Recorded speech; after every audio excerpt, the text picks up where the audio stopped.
We're all taught to think that speed is everything. It's the ultimate competitive advantage, right? But what if I told you that in today's world, speed is actually exposing the biggest weaknesses in our organizations? We're going to dive into how the very nature of speed has totally changed and what it now demands from every single one of us. This quote right here, it just nails it. This simple phrase captures a really profound truth about how we work now. It highlights this new reality of execution. Moving fast doesn't hide our problems anymore. Nope, it puts them right under a microscope for everyone to see. So, how exactly has our whole relationship with speed been turned on its head? Well, the fundamental shift is this.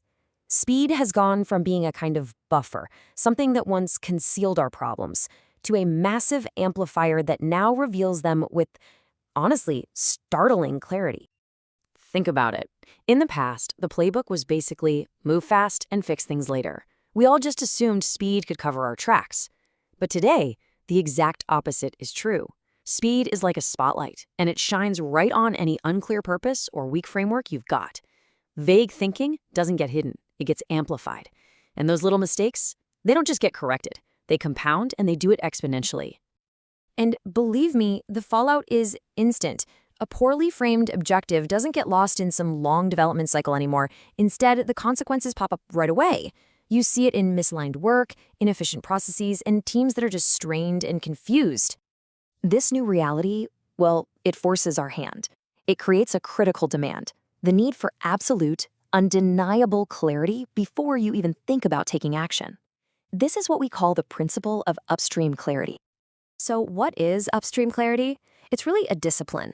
It's the practice of making sure every single initiative is anchored to a clear purpose, articulating precisely why it exists and how it fits into the bigger picture.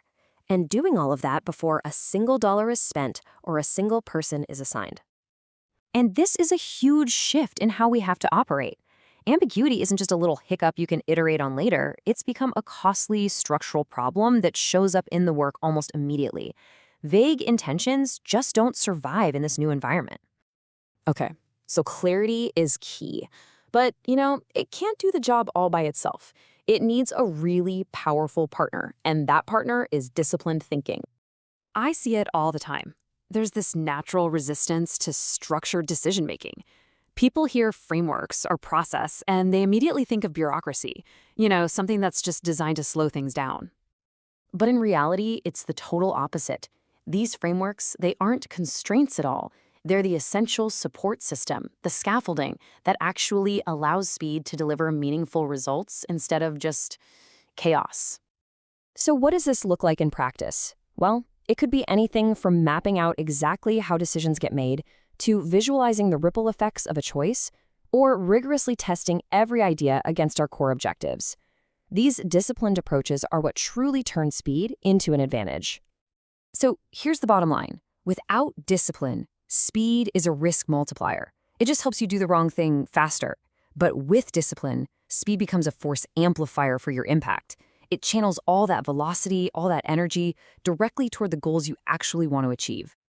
So what happens when you bring these two powerhouse ideas, clarity and discipline, together? The very role of leadership starts to evolve. It shifts away from constantly putting out fires and towards something much more intentional. The job of a leader completely changes. You stop being a firefighter, constantly reacting to problems, and you start being an architect, intentionally designing the systems that prevent those problems from ever happening. It's a deliberate move from reaction to orchestration. So how do you become an orchestrator? It really comes down to three things. First, you embed intent by making the why crystal clear. Second, you design the guiding structures, the frameworks that allow for autonomous but still aligned decisions. And finally, you empower your teams to execute with confidence inside those clear boundaries. The whole point is to bake clarity right into the DNA of your organization. And all of this, it really brings us to one final critical question that I think sits at the heart of this entire shift. Look, the question isn't just, can we go fast enough anymore? The real question we all need to ask ourselves is this: have we built the foundations to make that pace meaningful? Is our organization actually designed to make all this speed work in service of our strategy?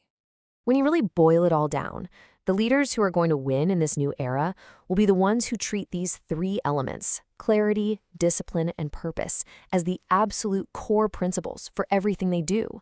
Because when those things are in place, speed stops being a gamble and becomes what it was always meant to be, a powerful tool for transformation.